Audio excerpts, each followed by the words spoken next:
नमस्कार, मैं अजय कुमार। यह बात बिल्कुल ठीक है कि हादसे औचक होते हैं, इन्हें पूरी तरह से खत्म नहीं किया जा सकता है।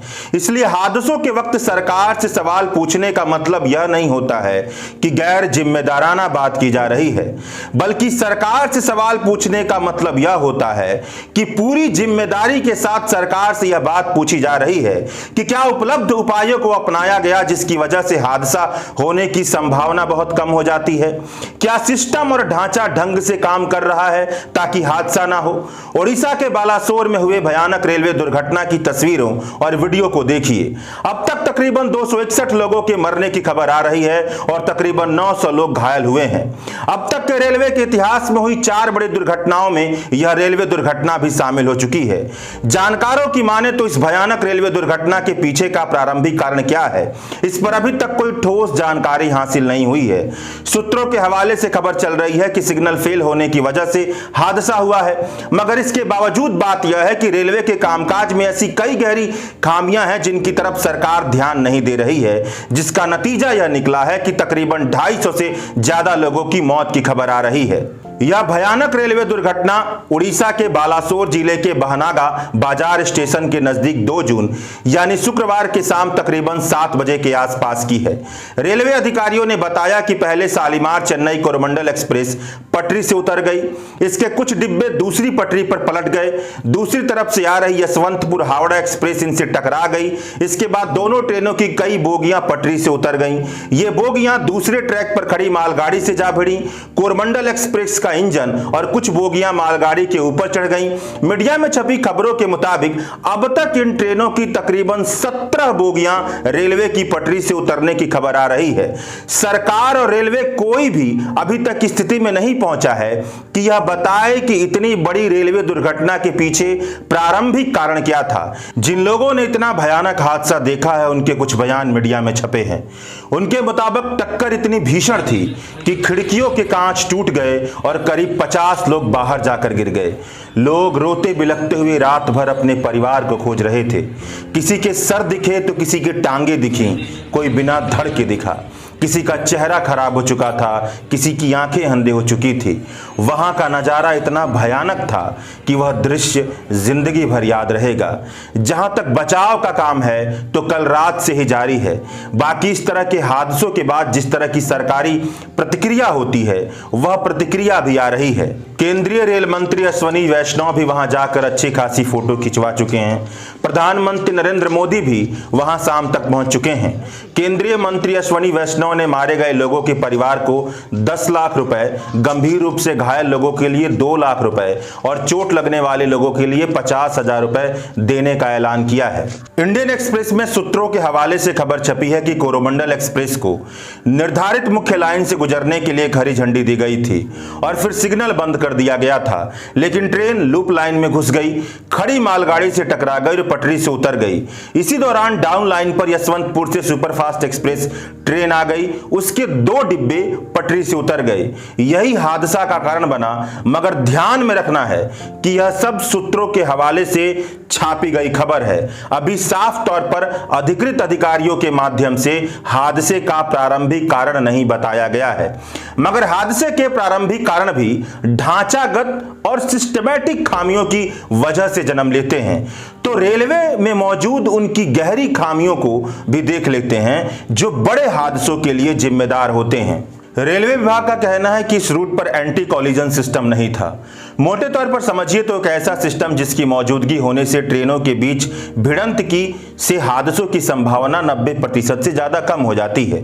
तृणमूल कांग्रेस के राष्ट्रीय प्रवक्ता साकेत गोखले ने ट्वीट कर लिखा है कि साल 2011-12 में जब ममता बनर्जी रेल मंत्री हुआ करती थी तभी ट्रेन कॉलिजन अवॉइडेंस सिस्टम को डेवलप कर लिया गया था। नरेंद्र मोदी की सरकार जिस तरह से हर चीज को अपना बताकर भुनाने की कोशिश करती है, ठीक उसी रणनीति को अपनाते हुए इसका नाम कवच कर दिया गया था। साल 2019 तक कवच के इंस्टॉलेशन पर किसी भी तरह का काम नहीं हुआ, जबकि 2012 में ही यह बन गया था। मैन्युफैक्चरिंग और इंस्टॉलेशन का काम सरकार कर सकती थी, मगर यह सरकार सब कुछ प्राइवेट करने की नीति पर चल रही है, तो उसने यह काम 3 कंपनियों को सौंप दिया। भारत में तकरीबन 68,000 किलोमीटर की रेलवे रूट है। इस पूरे जाल में महज 2% रेलवे रूट का जाल यानी 98% रेलवे रूट पर कवच सिस्टम ना होने की वजह से भयंकर दुर्घटना की संभावना रखते हैं। अफसोस की बात यह है कि कवच सिस्टम ना होने की वजह से इनमें से एक भयंकर दुर्घटना ओडिशा में हो गई है। कांग्रेस की तरफ से जयराम रमेश ने ट्वीट कर लिखा कि रेलवे नेटवर्क में सुरक्षा को ज्यादा प्राथमिकता दी जानी चाहिए। जयराम रमेश के शब्दों के साथ कहा जाए तो मोदी सरकार सुरक्षा से ज्यादा वंदे भारत के प्रचार प्रसार को ज्यादा तवज्जो दे रही है। अगर रेलवे की सुरक्षा को तवज्जो देती तो 250 से ज्यादा लोगों की जान बचाई जा सकती थी। साल 2017 में फ्रंट लाइन में एक लेख छपा था। इस लेख के मुताबिक भारत की 2/3 रेलवे हादसा ट्रेन के पटरी से उतर जाने की वजह से यानी कि डिरेलमेंट की वजह से होता है। सुरक्षा के लिहाज से पटरी की मरम्मत की बहुत ज्यादा जरूरत है। रेलवे को दिए गए बजट का ठीक ठाक खर्चा रेलवे की पटरी की मरम्मत पर होना चाहिए, मगर यहां से रेलवे फंड को डाइवर्ट कर प्रधानमंत्री के बुलेट ट्रेन की चाहत वंदे भारत पर खर्च किया जा रहा है। साल 2022 के बजट में देश में ट्रैक रिन्यूएबल यानी ट्रैक की मरम्मत करने के लिए जो आवंटन हुआ था उसमें पिछले साल के मुकाबले 14% की कमी की गई थी, जबकि हकीकत यह है कि ट्रैक की कमजोरी की वजह से सबसे ज्यादा रेलवे हादसे हो रहे हैं। भारत की क्रांतिकारी मजदूर पार्टी की प्रवक्ता शिवानी ने इस भयानक रेलवे दुर्घटना पर रेलवे की ढांचागत खामियों को उजागर करते हुए एक लंबा बयान जारी किया है। इस बयान के मुताबिक मोदी सरकार की पिछले 9 सालों में रेलवे में नौकरियों को घटाया जा रहा है। जो नौकरियां हैं उनका ठेकाकरण और कैजुअलीकरण कर दिया गया है। नतीजतन ड्राइवरों पर काम का भयंकर बोझ है। कई जगहों पर ड्राइवरों को गाड़ियां रोककर झपकियां लेनी पड़ रही है, क्योंकि 18-18, 20-20 घंटे लगातार गाड़ी चलाने के बाद बिना सोए दुर्घटना की संभावना बढ़ जाती है। मार्च, अप्रैल और आधी मई में 12 घंटे से ज्यादा काम करने वाले इंजन ड्राइवरों की संख्या करीब 35% थी। इसी प्रकार लगातार 6-6 दिन तक रात की ड्यूटी करवाए जाने के कारण भी रेल दुर्घटनाओं की संख्या बढ़ रही है। साल 2021-22 से 2022-23 के बीच नुकसानदेह रेल दुर्घटनाओं की संख्या में 37% की भारी बढ़ोतरी हुई। मौजूदा साल में ही मामूली ट्रेन दुर्घटनाओं की संख्या 162 थी, जिनमें से 35 में काम के ज्यादा बोझ के कारण होने वाले सिग्नल पास्ट एट डेंजर वाली चूकें थी। इसी प्रकार सिग्नल प्रणाली में लगे स्टाफ को भी या तो बढ़ाया ही नहीं गया या बढ़ाया भी गया तो पर्याप्त रूप से नहीं बढ़ाया गया। नतीजतन वहां भी काम के बोझ के कारण त्रुटियों और चूकों की संभावना बढ़ जाती है। यही हाल ग्रुप सी और डी के रेलवे कर्मचारियों का भी है। 2015 से 2022 के बीच ग्रुप सी और डी के 72,000 पदों को रेलवे ने समाप्त कर दिया। इन्हीं श्रेणियों में इस समय रेलवे के करीब 3 लाख पद खाली हैं। एक और रेलवे स्टेशनों और ट्रैकों की संख्या बढ़ रही है, वहीं पदों को कम कर और ठेकाकरण कर निजी कंपनियों को मुनाफा कूटने की आजादी दी जा रही है और रेलवे कर्मचारियों पर बोझ को बढ़ाया जा रहा है। यह मोदी सरकार की नीतियों का ही नतीजा है। 2021 से रेलवे ने हर तीसरे दिन एक रेलवे कर्मचारी की नौकरी खत्म की है। 2007 से 8 में रेलवे में 13,86,011 कर्मचारी थे, लेकिन आज यह संख्या 12 लाख के करीब आ गई है, यानी करीब 1.25 लाख नौकरियों की कटौती।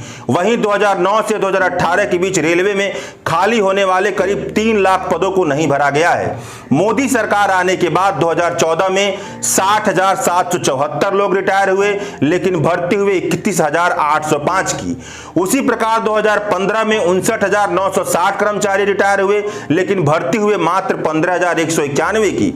2016 में 53,656 सेवानिवृत्त हुए, जबकि भर्तियां हुई केवल 27,995 की। यानी एक और रेलवे नेटवर्क विस्तारित किया गया है, ट्रेनों और स्टेशनों की संख्या बढ़ी है, वहीं दूसरी ओर रेलवे में कर्मचारियों की संख्या को लगातार कम करके मोदी सरकार मौजूदा कर्मचारियों पर काम के बोझ को भयंकर तरीके से बढ़ा रही है। ऐसे में दुर्घटनाओं और त्रासदियों की संख्या में बढ़ोतरी की संभावना स्वाभाविक तौर पर बढ़ेगी। तात्कालिक तौर पर निश्चय ही ऐसी दुर्घटनाओं के लिए किसी एक व्यक्ति की चूक या गलती जिम्मेदार नजर नहीं आ सकती है, लेकिन यह एक व्यवस्थागत समस्या है जिसके लिए मौजूदा मोदी सरकार की छटनी, तालाबंदी और ठेकाकरण की नीतियां और रेलवे को टुकड़े टुकड़ों में निजी धन्ना सेठों के हाथों में सौंप देने की मोदी सरकार की योजना जिम्मेदार है। रेल मंत्री अश्विनी वैष्णव से इस्तीफे की मांग की जा रही है। रेलवे हादसों के चलते अब तक के भारत के 5 रेल मंत्री इस्तीफा दे चुके हैं। कहा जा रहा है कि नैतिक आधार पर अपनी कमियों को स्वीकारते हुए रेल मंत्री अश्विनी वैष्णव को इस्तीफा दे देना चाहिए। मगर असल सवाल यह है कि मौजूदा वक्त का भारत लाल बहादुर शास्त्री वाला भारत नहीं है, बल्कि नैतिकता से बहुत दूर जा चुका भारत है। देखने वाली बात होगी कि सरकार इस मसले पर किस तरीके से अपनी जवाबदेही तय करती है और मेन स्ट्रीम की मीडिया सरकार से कितने कठिन सवाल पूछती है। शुक्रिया। द वायर के और वीडियोस देखने के लिए सब्सक्राइब करें और बेल आइकन पर क्लिक करें। स्वतंत्र पत्रकारिता की आर्थिक मदद करने के लिए डिस्क्रिप्शन में दिए गए लिंक पर जाएं और अपनी राशि चुनें।